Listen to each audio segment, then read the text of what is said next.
يا أيها الذين آمنوا إذا نودي للصلاة من يوم الجمعة فاسعوا إلى ذكر الله وذروا البيع ذلكم خير لكم إن كنتم تعلمون. الحمد لله رب العالمين، والصلاة والسلام على سيدنا وحبيبنا محمد وعلى آله وأصحابه أجمعين. ئیمانداران و خواناسانی زۆر بەڕێز، لە زنجیرە باسی ڕێز و حرمەتدا گەیشتینە ئەڵقەی نۆیەم. ئەمڕۆ بە پشتیوانی خوای تاک و تەنها و بێشەریک باسی گەورەترین و پڕبایەخترین ڕێز و حرمەت دەکەین کە بریتیە لە ڕێزی نێوان هاوسەرەکان، لە ڕێزگرتنی ژن و مێرد بۆ یەکتر. ئینسان لە دەرەوەی ماڵدا چ ژن بێت چ پیاو بێ، ڕێز لێگیراو بێ لەلایەن خەڵکەوە بەڕاستی شتێکی خۆشە. بەڵام ئەگەر ئینسان لە دەرەوەی ماڵەکەی خۆی تەواوی خەڵکی ڕێزی لێ بگرن، ئێوارە کە چوویتەوە ماڵەوە هاوسەری ژیانەکەت و هاوژینەکەت لەگەڵتدا بێلوتف بوو، بێڕێز بوو، بێڕێزی پێکردی، بەڕاستی هیچ ئاسوودە نابی. بەڵام ئەگەر بە پێچەوانەوە پیاوێکی بەڕێز یان ژنێکی بەڕێز لە دەرەوەی چوارچێوەی ماڵەکەی خۆی خەڵک قەدر و حرمەتیان نەدەزانی، خۆی بەڕێز بوو بەڵام خەڵک نەیان دەزانی. زۆر کەس هەیە خەڵک ڕێزی لێ ناگرن لەبەر ئەوەی وەکو خۆی نایناسن. ئەو ڕێزە لێ نەدەگیرا کە شایەنت بوو، بەڵام کە چوویتەوە چوارچێوەی ماڵەکەی خۆتەوە، هاوبەشی ژیانەکەت، ژنێک مێردەکەی، مێردێک ژنەکەی زۆر بە لوتف و دەم شیرین و زبان ئارام و بە حرمەت بوو، ئەوەندەت بەسە، ئەوە بەسە بۆ بەختەوەربوون و ئارامی دڵ و دەرونی تۆ. بەداخەوە ئەمڕۆ زۆربەی خەڵکی لە دەرەوەی ماڵ هەم پیاوان هەم ژنان لەگەڵ خەڵکا بە حرمەتن، بەڕێزن، بەڵام کاتێک کە دەچنەوە لای هاوسەری ژیانی خۆیان ئاوانین، ئەو ڕێز و حرمەتیان لێ نابارێ. بۆیە خۆزگە دەخوازم دوو کەس کاتێک کە دەبنە دەستگیرانی یەکتر، ئەو وەختەی لەبەردەمی مامۆستایەکی ئاینی بەڕێزدا دادەنیشن و بە شەرعی خوا لە یەکمارە دەکرێن، دەبنە حەڵاڵی یەکتر. ئەو کاتەی دەچنە بەردەم حاکم و دادوەری بەڕێز لە دادگادا عەقدی عەلامەکە و زەواجەکەیان بۆ دەنووسرێ. خۆزگە هەم مامۆستایانی ئاینی هەم دادوەرە بەڕێزەکان بیان کردایە بە شتێکی پێویست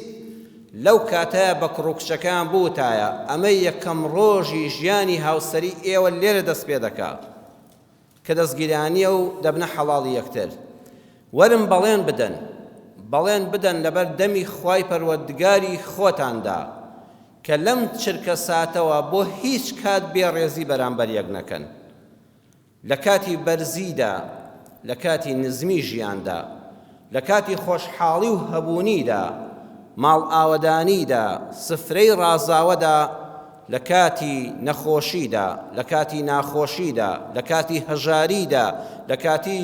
شین و خەمدا بەڵێن بدەن هیچ کات بێ حرمەتی بە یەکتر نەکەن. ئەوەندە کافیە وابزانم بۆ ژیان. بەس بەڵێنی ئەوە بدەن ئاگایان لە زمانیان بێ، ئاگایان لە ڕەفتاریان بێ، ئەو کوڕوکچە کە دەبنە دەستگیران بۆ هیچ جارێک بێ حرمەتی بەرامبەر یەکتر نەنوێنن. لەبەر ئەوەی کۆڵەکەکانی ژیانی هاوسەری کە چوارن هەمووی پەیوەستن بە ڕێز و حرمەتی نێوان ژن و مێردەوە. ژن و مێرد ئەگەر ئەم چوار کۆڵەکەیە، ئەو چوار پایە، چۆن ئێستا مزگەوتە پیرۆزە لەسەر ئەو چوار پایە وەستاوە، هەر کامێکیان دەربێنی خەلەلێکی گەورە ڕوودەدا و لەوە دەچێت سەقفەکەی بڕوخێ. ژن و مێردیش کە دەچنە ژێر سەقفی هاوسەریەوە ئەم چوار کۆڵەکەیە ئاگامان لێ بێ. یەکەمیان خۆشەویستیە وا لە ژن و مێردێک دەکا ئەو هەموو ساڵە بە یەکەون. دووەمیان وەفا، کاتێک کە بەرەو تەمەنێک دەڕۆن جوانیەکەی جاران نامێنێ، هێز و تاقەتی جاران نامێنێ، بێتاقەتی ڕوو لە مرۆڤ دەکا، خەم دێتە ژیانەوە، خەمی ماڵ و منداڵ و بووک و زاوا پەیدا دەبێ، وەفادار بن بەرامبەر بە یەکتر. لەوێشدا وەفاداری کۆڵەکەی دووەمی ژیانی هاوسەریە.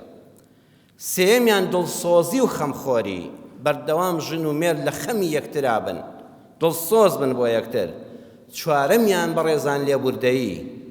چێ هەیە هەڵە نەکا لە ژیانیدا؟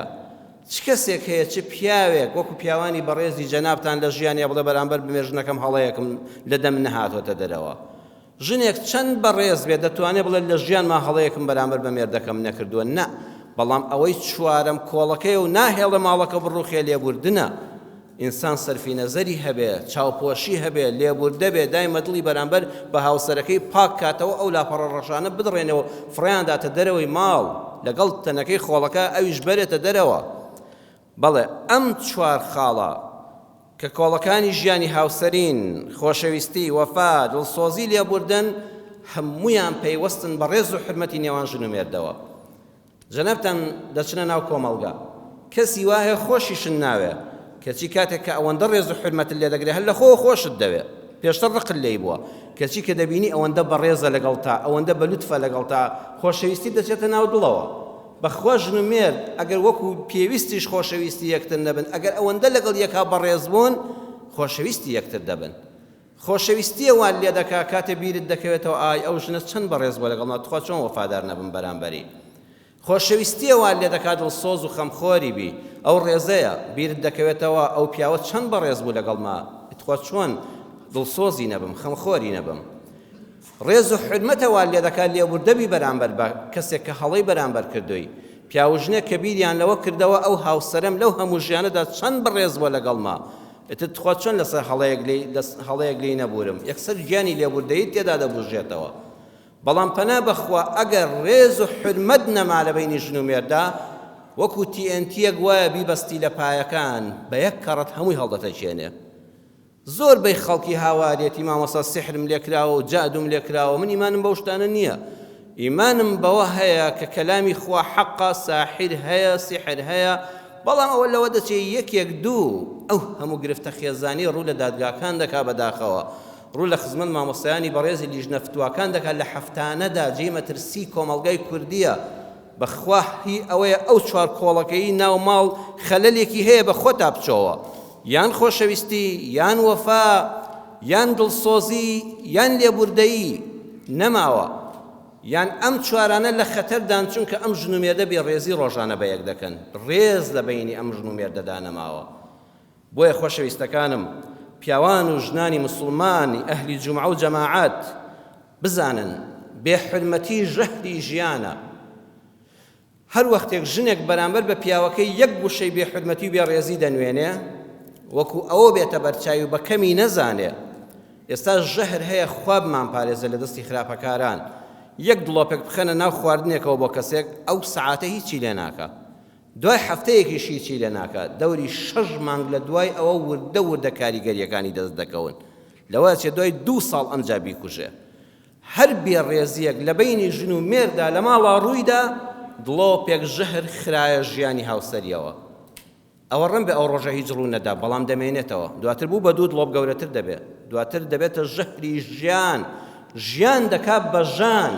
سەرنجام خێزانەکە هەردووچیان بە دەردی دڵ و بە نەخۆشی دەرونیەوە بەرامبەر بە یەکتر دەمرن. بۆیە هەر وەختێک ژن و مێردێک یەک هەڵەیان بەرامبەر یەکتر کرد، وا نەزانن بچووکە، بێڕێزیکردن چەندە بچووک بێ یەک دڵۆپ ژەهرە، کاریگەریەکانی لە دوا ڕۆژی ژیانە دەردەکەوێت. وەیە خۆزگە هەموو دەستگیرانێک گوێی لە موتارە بێ، هەل لە ڕێکەم ڕۆژی مارە بڕینەوە بڕیار بدەن نابێ بێڕێزی لە بینی ئێمەدا ڕووبدا لە هەر بارودۆخێکی ژیاندا بین. جا بۆ ئەوەی کەوا ژانی ژن و مێرد لە دەستگیرانیەوە تا کۆتایی تەمەن بە حرمەت و بەڕێزەوە بچێتە سەر و ژیانێکی بەهەشتی بێ، با ئەم خاڵانە جێبەجێ بکەین. خاڵی یەکەم، بەردەوام هەوڵ بدە ئەی پیاوی بەڕێز، ئەی ژنی بەڕێز، ئەی دەستگیرانی بەڕێز، بەو پەڕی حرمەتەوە ناوی یەکتر بێنن، بەو پەڕی حرمەتەوە ناوی یەکتر بێنن. چەند جوانە لە جیاتی ناوی هاوسەرەکەت بڵێ وەکو خۆی بڵێ، پێی بڵێ گیانەکەم، گوڵەکەم، دڵەکەم، خۆشەویستەکەم، هەناسەکەم، کەسەکەم. پیاوی وایە زەردەخەنەی دێت ئەوانە بەژنەکەی بڵێت چونکە پێی نەوتووە بەس بەخوا جوانترین وشەکانن جوانترین وشەیە کە تۆ بە هاوسەرە دوا بڵێ چەند جوانە ژنێک لەبەر چاوی کە سوکاریە دۆست و برادەرانیدا ئاوا بە پیاوەکەی بڵێ هەناسەکەم دڵەکەم چەند جوانە لە ناو مۆبایلەکەتە ناوی خێزاند بە ناوی خۆی نەنووسی ماڵەوە ئەم وشانە بەکاربێنن لەوێدا ڕێز و حرمەت زیاد دەبێت تۆ حرمەتی خۆت ڕێزی خۆت لە ناوهێناندا چونکە هیچ شتێ بەقەدەر ناو دووبارە نابێتەوە لە بینی ژنوبێتدا بەردەوام تۆ بەنگی یەکتر دەکەی دەی لە جیاتی ناوهێنانی یەکتر ئەو وشانەی کە عەرزم کردن بەکاریان بێنین پێغەمبەری ئێمە صلی الله عليه وسلم لە صحیحی بوخاری و مسلمە ئەم فەرموودەیە هاتووە ڕێنماییمان دەکا کە ڕێز و حرمەت بۆ هاوسەرانمان دەرببڕین لە ڕێی ناوەوە پێغەمبەری خوا صلی الله عليه وسلم ناوی خێزانەکانی کورد دەکردەوە لە زمانی عەرەبیدا پێی دەڵێن التەرخیم یعنی کوردکردنەوەیەک بۆ خۆشەویستی و بۆ ڕێزگرتن لە بوخاری مسلمە خاتو عایشە بۆمان دەژێڕێتەوە دەفەرمێ پێغەمبەری خوا صلی الله عليه وسلم پێی دەوتم یا عائش هذا جبريل يقرأك السلام فقلت وعليه السلام ورحمة الله وبركاته قالت عائشة وهو يرى ما لا ترى خاتو عائشة فرمي پیغمبری خواه صلى الله عليه وسلم بانگی کردم روجك فمي يا عائش سرنج بدن نيفرمو عائشة يا عائش ناوكي كرد كردموا او الريزة او خوشويستية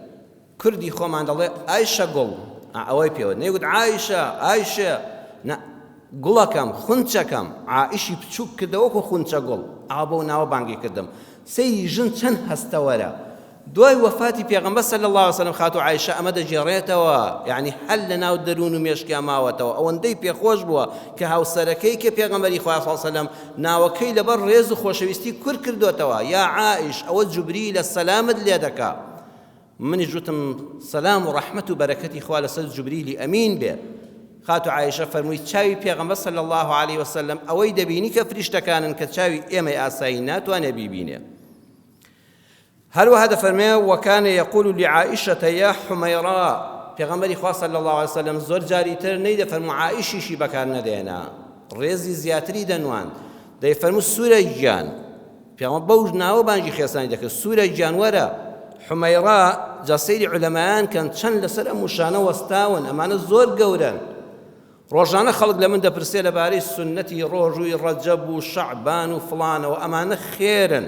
بەڵام وەڵڵاهی لە گەورەترین سنەتەکان کە بەختەوەری دنیا و قیامەتت دەکات ئەمانە سنەتی پێغەمبەرن صلی الله عليه وسلم وەرە پیاو لەمە بپرسە وەرە ژن لە سنەتی ڕۆژوو کەمتر بپرسە وەرە لە ئام ڕەفتارە جوانانەی ناو خێزانەکەت بپرسە بەختەوە دەبی بەخوا بەهەشت لەسەر زەویدا دێتە ماڵەکەتەوە ئیمام ابن كثير رحمة خواه لبي لكتابي البداية والنهاية هذا فرمي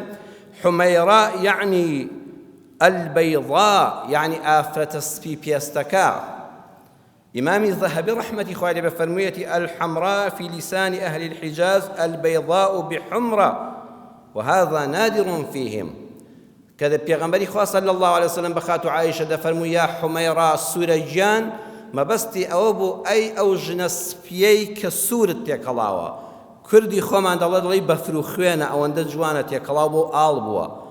واتە بە کوردی خۆمان کە لێی حاڵی بین پێغەمبەری خوا صلی الله عليه وسلم بە ژنەکەی دەفەرموو ئەی ژنێک ئەی هاوسەری بەڕێزم کە نمونە نییە لە دنیادا چونکە لە ناو عەرەبا لە ناو حیجازە لەو گەرمەستانی عەرەبا ئافرەتێکی سپی پێستی ئاوا سوور ئاڵ زۆر دەگمەنە يعني من ژنێکم هەیە دەگمەنی ناو ئافرەتانی دنیایە دەی بزانە ئەو ژنە چەند ئەمە لە لای بەڕێزە ئەمە لە هەموو ڕێزگرتنێک گەورەترێک کە بەو ناوە بانگی دەکرد نەیدەفەرموو عایشە وەرە ئاوا یا حومەیڕا سوورە گیانوەرە ئەی ئەو ژنەی کە سپی بەڵام سپێکی ناشرین نا سووری لەگەڵ تێکەڵاوە کە دەگمەن ئافرەت لە حیجازە ئاوا هەڵکەوێت ئەمانە هەموو لە حەدیثە بۆ ئێمە باس کراون بۆ من و تۆی موسڵمانی ئەهلی مزگەوت کە بەم وشە جوانانە بەم ناوبانگکردنە خۆشەویستانە ڕێز و حرمەتی نێوان ژن و مێرد بچەسپێنین خاڵی دووەم بە حرمەتەوە قسە لەگەڵ هاوسەرەکەتدا بکە بەڕێزەوە بانگی بکە بەڕێزەوە وەڵامی بدەوە چەند جوانە کاتێ پیاوێک بانگی ژنەکەی دەکا یەکسەر بە گیان وەڵامی بداتەوە کاتێک کە پیاوێک قسە دەکا ژنەکەی لە ناو مەدیسا پێ بڵێ ڕاستت فەرموو پیاوەکەم چەند جوانە ئەمە یەکسەر ڕێز زیاد دەبێ حرمەت زیاد دەبێ بەداخەوە ژن هەیە لە دەرەوەی ماڵ، من ناڵم ئەمەیان خراپە، ژنیشمان هەیە و پیاویشمان هەیە و ڕەمێ من و تۆش هەروە بین. لە دەرەوەی ماڵ زمانمان شیرین دەبێ، بەڕێز و حرمەت دەبین، ئەمە پێویستە. ئەگەوانە بێ ژیانن ناگوزارێ. ئەمە یان مجاملەیە یان مداڕاتە. تۆ کە لە ماڵی خۆت ڕۆیشتی دەرەوە پیاو بیان ژنبی ضرورە مجاملە و مداڕاتت هەبێ. ڕێز لە خەڵک بگری، زمان شیرین بێ، حرمەتت بگری بۆی حرمەتت لێ بژیرێ، بۆی ئیش و کاری ژیانت بڕوە. بەڵام ئەمە ئەگەر لە دەرەوەی ماڵەوە دیکۆر و زەخرەفە بێ، ئەی بۆ نایکەی بەڕاستەقینە کە لە دڵی شەوابی لەگەڵ هاوسەری ژیانتدا. والله ژنی وایە کە لە دەرەوە قسە دەکات، دەڵێ ئەمە چییە ئەم زمانە شیرینە، هەر ڕێز وەکو گوڵ لێ دەبارێ. والله بیستومە دەڵێن لەگەڵ مێردەکەی خۆیان لەوە پیستر زمانی پیستری نییە. جێی تخوا حیف نییە تۆ بۆ مجاملە لە دەرەوە ئاوابی، ئەی بۆ ئەمە لە ماڵەوە بەڕاستەقینە بۆ مێردەکەت دەرنابڕی، بزانە ئەو پیاوە چەندی خۆش دەویت، چەند ڕێزت لێ دەگرێت. پێچەوانەکەشی ڕاستە، پیاوی واشەیە لە دەرەوەی ماڵ چەندە بەڕێزە و گوڵی لێ دەبارێ. والله ئەوە بۆ خێزانەکەی خۆشت دەرببڕە، بزانە ئەو ژنەش بۆ تۆ چ ژنێک دەبێت، هیچ گلەی یەک دەبەی نادەمێنێ، هیچ شەیطان و سحر و جادوویەک لە ناو ماڵتا کۆ دەبێتەوە نەبەخوا. کە ڕێز هات هەموو شەیطانەکان ڕادەکەنە دەرەوە، چونکە شەیاطین و ساحیرەکان بێڕێزن، لە ناو ماڵێکی ڕێزدارە جیان نابێتەوە. خاڵی سێیەم مەدحی چاکەی یەکتر بکەن.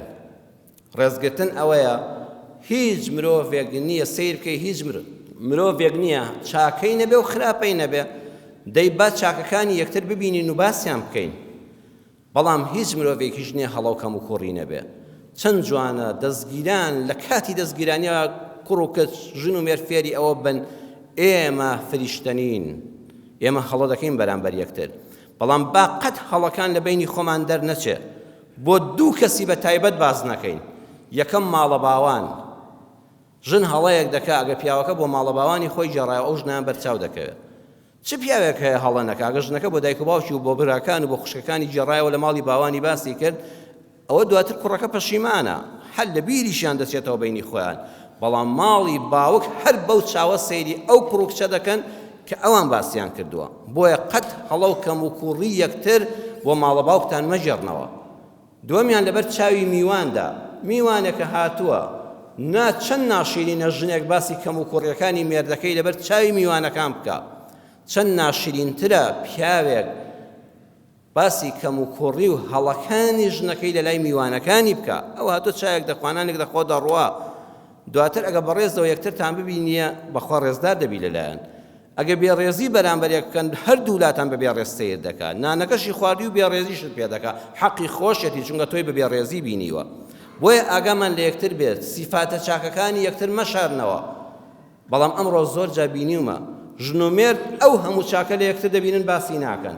بەڵام یەک خراپە لە ساڵەکە لێی ببینێت، لە ماڵی بابیشی باسی دەکە و لای میوانەکان و دۆستەکانیشی باسی دەکە. پێچەوانەمان کردوێتەوە، چاکەکان دەشارینەوە، خراپەکان دەردەخەین، کە ئەسڵ ئەوەیە چاکەکان دەربخەین و خراپەکانی یەکتر دفنکەین و بیشارینەوە، چونکە دواتر خۆمان چاک دەبین یان تەوبەی لێ دەکەین، ڕەفتارەکانمان دەگۆڕین، لە بیرمان دەچنەوە. لە صحیحی مسلمان بەژمارە فەرموودەی 2432 هاتوو ئەبوو هورەیرە سەحابەی پایەبەرزی پێغەمبەر صلی الله عليه وسلم دەفەرمێ: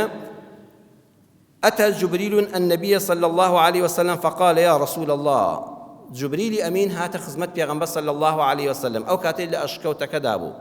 لا پیغمبری خوا صلی الله علیه و سلم هەموو ڕەمەزانان دوای پێغەمبەریش ماوەیەک دەچوو دەمایەوە عیبادەت و خواپەرستی تایبەتی خۆی دەکرد. ڕۆژێکیان جوبریل چۆ خزمەت پێغەمبەر صلی الله عليه وسلم فەرمووی: ئەی محەممەد، هذه خەدیجە قد ئەتەت. ئەی خۆشەویستی خوا، ئەی محەممەد صلی الله عليه وسلم، ئەوە خەدیجەوە بەڕێگایەوە دێبوەلات، خەدیجەی هاوسەرت.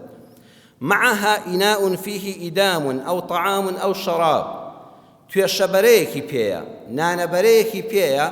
هەندێ پێخۆر و خواردن و ئاوی تێدایە، کوپەڵە ئاوێکی بچکۆلەی تێدایە، هەندێ پێخۆری تێدایە، هەندێ نانی لە ناو توێشەبەرەکە کردووە. وا بۆ تۆی دێنێ، جا سەرنج بدەن. خوای گەورە بە چاوی ڕێزەوە سەیری ئەو نانەبەرەیە دەکا کە ژن بە دڵسۆزی و بە ڕێزەوە بۆ مێردەکەی پێچاوەتەوە. ئەمە لای خوا هێندە گەورەی لە حەدیسا باس کرا. خوا بە جوبریلی فەرموو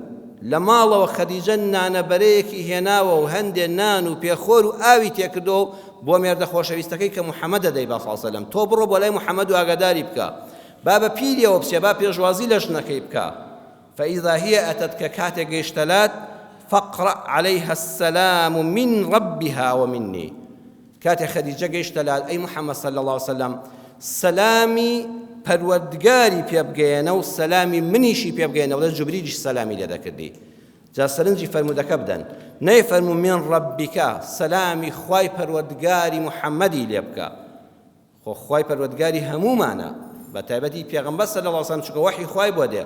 بەڵام لەبەر ڕێزی خات و خەدیجە لە حەدیثەکە دەفەرمێ من ڕەبیها خوای خەدیجە یعنی خەدیجە هێندە لە خواوە نزیکە پاڵی دایە لای خوای خۆی خەدیجە والسلام جبريل بيبقينا ولا جبريلش سلامي لذا كردي وبشرها ببيت في الجنة من قصب لا صخب فيه ولا نصب مجدي بدأ لنا بهشتا خانويكي تايبت بو خاتو خديجة للان خوا ودروس كراوة هيج كسيتر أو خانوينيا لقاميش دروس كراوة نقاميشي دنياي قاميشي بهشت جابو باسي قاميشي كرد قاميش همو من بيني ومعنى كاتك كشتيك خانويك لقاميش دروس دكري هموي الريكا زیاد و کەمی نییە سەرەکانی هەمووی ڕێک بڕدراوە چونکە خاتو خەدیجە لە هەموو ژیانی دنیایی خۆیدا ڕۆژێک ڕووی خۆش نەبوو لەگەڵ پێغەمبەر صلی الله علیه و سلم و ڕۆژێک تووڕە بێ ڕۆژێک بەڕێز بێ و ڕۆژێک بێڕێز بێ ها ژنی وایە دەمدەمیە دەمی وایە عیبی نییە لە کتوپڕێکا وەکو شیر هەڵدەچێ خاتو خەدیجە ئەو سیفەتە ژنانەی نەبوو بەردەوام یەک تایم بوو لەگەڵ پێغەمبەر صلی الله علیه و سلم هەمیشە ڕووخۆش هەمیشە ڕووکراوە هەمیشە زەردەخەنە لەسەر لێی بوو بەردەوام بە حورمەت بوو بۆیە قەسرەکەشی لە بەهەشتا ئاوەڕێک و پوختە فەمووی مژدەی بدەیە لەناو ئەو خانووە تایبەتەی خۆیدا نە دەنگە دەنگی تێدایە نە ماندوو بوون چونکە خاتو خەدیجە لە هەموو ژیانی هاوسەریدا نە پێغەمبەری ماندوو کرد نە دەمەبۆڵەی لەگەڵ کرد و بۆڵەبۆڵی بەسەرا کرد خوش ڕێک لە بەهەشتا بۆ پاداشی دێداتەوە ها پێغەمبەری خوا صلی الله علیه وسلم ئەمەی لە بۆ سەحابەکان باس کرد فەرمووی ئاوا جوبریل هات و باسی گەورەی خەدیجەی بۆ کردم تۆش چەند جوانە بڵێی خێزانەکەی من ئەهلی نوێژە ئەهلی عیبادەتە ئەخلاقی بەرزە پەروەردەی منداڵ جوان دەکا بۆ میوان بەڕێزە باسی ئەم چاکانەی بکە ئەگە هەڵەیەکی هەبوو باسی مەکە بیشارەوە خاتو عایشە ومان دەجێڕێتەوە لە صحیحی بوخاریدا بە ژمارە فەرمودەی 3816 کە دەفەرمێ ما غرت على أحد من نساء النبي صلى الله عليه وسلم ما غرت على خديجة وما رأيتها قط دەفەرمێن لەگەڵ ئەوەدا من لە ژیانمدا چاوم بە خەدیجە نەکەوتووە قەت چاوم بە خەدیجە نەکەوتووە بەڵام ئەو غیرەیەی هەم بوو لە ناو دڵما بەرامبەر بە خاتو خەدیجەیە کە بە چاو نەمدیوە و لە ژیانی منە نەژیاوە بەرامبەر بە هیچ ژنێکی پێغەمبەر نەمبووە غیرە دەزانن چییە سميت غيرة لأنه يكره أن يكون الغير حبيبا لحبيبه غيرة لو غيره وهاتوا واتا كسيك خوش دوية پێی خۆش نییە خۆشەویستەکەی غەیری ئەم هیچ کەسی خۆش بوێ ئەوە سیفاتی بە تایبەتی ژن وایە ژن حەز ناکە پیاوەکەی وا بزانێ ژنێک لەسەر زەویدایە غەیری ئەو هەر ژنێک ئاوا تۆزە گومانێکی هەبێ ئەوە نیشانەی خۆشەویستیە بەڵام کە زۆر بوو دەبێتە دڵپیسی ئەوە بەڵایە نەبێتە دڵپیسی غیرەی مەحموود بێ غیرەیەکی گونجاو بێ غیرە ئەوەیە جای مناڵ غیرەی هەیە تۆ دوو مناڵت هەیە بچووکەکان حەز ناکە باوکی دەست بە سەری گەورەکاندا بێنێ غیرەی هەیە دڵێ باوکم دەبێت بەس بۆ من بێ خۆشەویستەکەم نابێت کەسی تری خۆش بوێ ئەوە ژن منداڵ ئەوان زۆر تێدایە خاتو عایشە دەفەرمێ من قەت لەگەڵ خەدیجەدا نەژیاوم هەر بە چاو نەمبینیوە هەر لە ماڵێکە بەیەکەوە نەبووین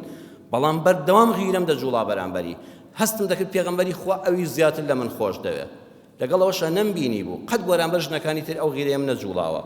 جا خۆی دەڵێ بۆ ولكن كان يكثر ذكرها ئەوەندەی پێغەمبەری خوا باسی چاکەکانی خەدیجە دەکرد کەی کە مردووە چەند ساڵە لە قەبرایە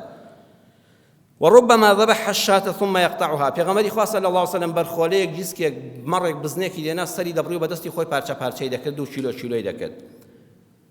ثم يبعثها في صدائق خديجة أمجد يفرمون فلان كس هستا أما بو بر بو مالي فلان بيريجن أما بر بو مالي فلان كس أو أنا همو دوستكاني خاتو خديجة هاوسرمن أو كاتي خوي خديجة خوش دويست أو هاوري خديجة هاوسرم بو أو فلان كس هاتو شوي خديجة دكر أو خزمي خديجة همو دنار بو أو أنا لبر خاطري ناوي خديجة ككاتي خوي لجيانا خوشيان لستوا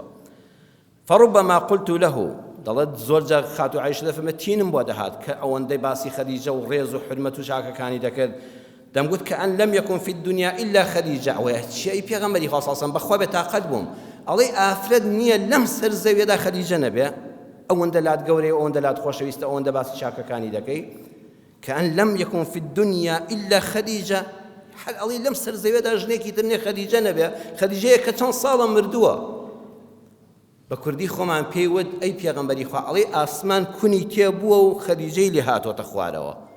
ئای چەند جوانە پیاو ئەوەندە ژنەکەی خۆی لا بەڕێز بێ هەموو خزم و کەسوکار و میوان و ناسیا و برادە بڵێن والله ئەم پیاوا دەزانێ ژن نییە لەم سەرزەوێدا ژنەکەی ئەو نەبێ حەڵی ئافرەتی تر نییە لە سەرزەویدا هەر قەت کەسێکی وا چاک دروست نەبووە حەدیسەکە ئاوامان فێر دەکات پێغەمبەری خوا صلی الله عليه وسلم بە زمانە شیرینەکەی دەیفەرموو عائشە تووڕە مەبە إنها كانت وكانت أو صفة شاكي هبو أو صفة شاكي هبو چەند ڕووخۆش بوو چەند نەرمونیان بوو چەند بەخشندە بوو چەند دڵسۆزم بوو چەند خەمخۆرم بوو خاتو خەدیجە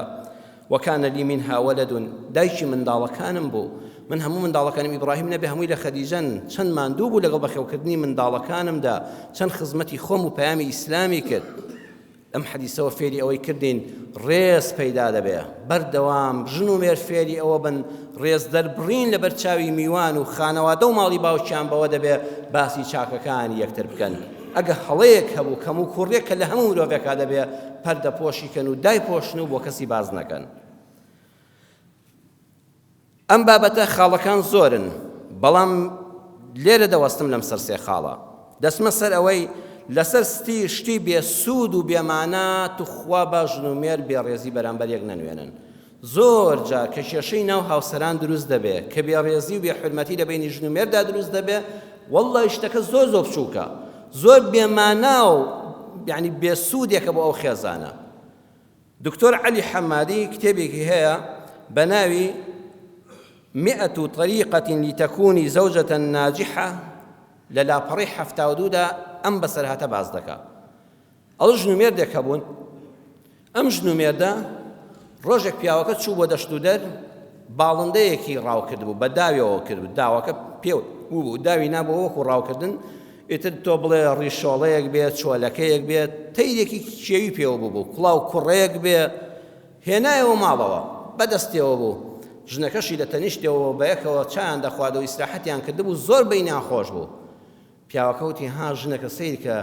چەند چۆلەکە نێرەیەکی جوانە چەند ڕیشۆڵە نێرەیەکی جوانە وتی عوسفور یعنی بە نێر چەند باڵندە نێرێکی جوانە ژنەکە وتی وەڵا جوانە بەڵام ببوورە ئەوە نێر نییە ئەوە مێیە پیاوەکەوتی نەوەڵا نێرە نێر ژنەکەوتی من پێ دەڵم مێیە پیاوەکەوتی یاخ من دەڵم نێرە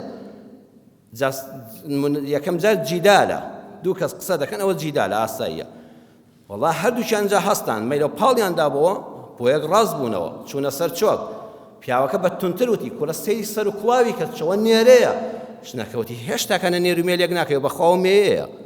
بوو بە مناقەشە دەمگەرمی پەیدا بوو قسەکان دەنگی تۆنی دەنگیان گڕ بوو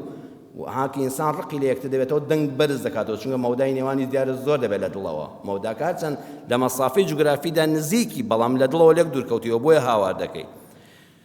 وردە نێرە نییە و مێ و مێ نێ و نێرەیە لە بینی ژنومێردا بوو بە مشاجەرە واتە پێک هەڵپڕژان لە مناقەشەیەکی توندیش دەرچوو بوو بە مشاجەرە و پێک هەڵپڕژان وەڵا ئاگری جەنگ لە ماڵە هەڵگیرسا پیاوی وەکو جەنابتان و کەس و کارکەوتە بینیانەوە لەسەر چۆلەکە نێرە و مێیە ئاشتیان کردنەوە 1 ساڵ بەسەر ئەو ڕووداوەدا تێپەڕی ڕۆژێک کابرا لە ئەو پەڕی جەوی خۆشی ناو ماڵەکەدا بەژنەکەی وتی شەیتان بەنەعلەت بی ئافرەت هەها پار خەریب و لەسەر چۆلەکە نێرەیەکە شەیتان بکەوێتە نێوانمانەوە و ئەو ژیانە خۆشەمان لەسەر ئەم بابەتە بچووکە تێک چێ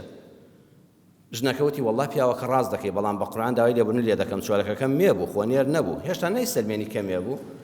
دیسانەوە دەستیان پێکردەوە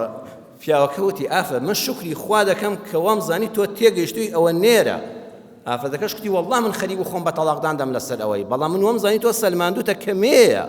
ئێستا تۆش سووری بەخوا دیسان مجادلە بوو بە مناقەشە بوو مشەجەرە پێک هەڵپڕژانەوە دیسان ئافرەت تۆرا و کەلوفەری پێچایەوە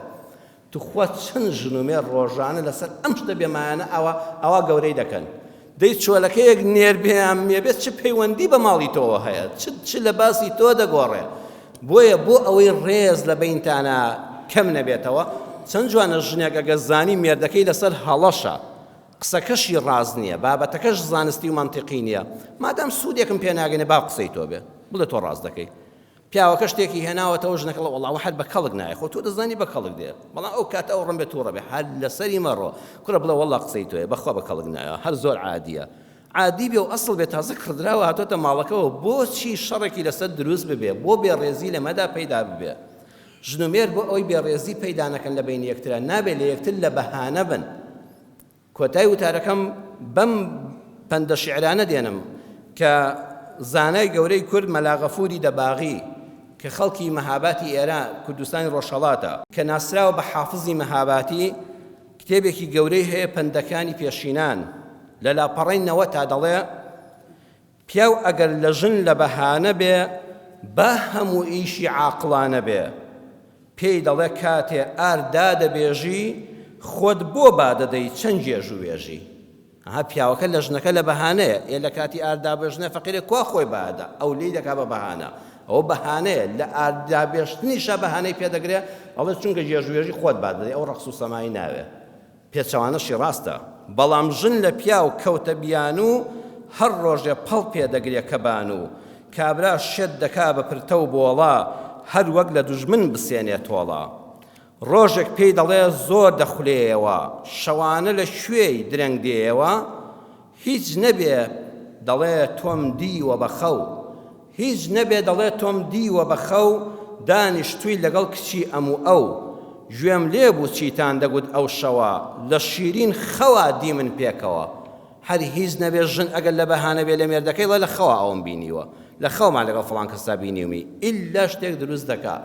ئەوەش سەرەتای بێڕێزیکردنە بە یەکەوە و ژەهری ژیان دێتە ناو ژیانەوە بابەتەکە وا بزانم پێویستی بە قسەکردنی زیاتر و ڕوونکردنەوەی زیاتر هەڵدەگرێت زۆرە پەیوەستە بە ژیانی یەکێک لە ئێمەوە بە ژیانی کوڕ و کچەکانی داهاتووشمانەوە بۆیە لێرەدا کۆتایی بە وتارەکە دێنم ئینشاءڵڵا لە وتاری داهاتوودا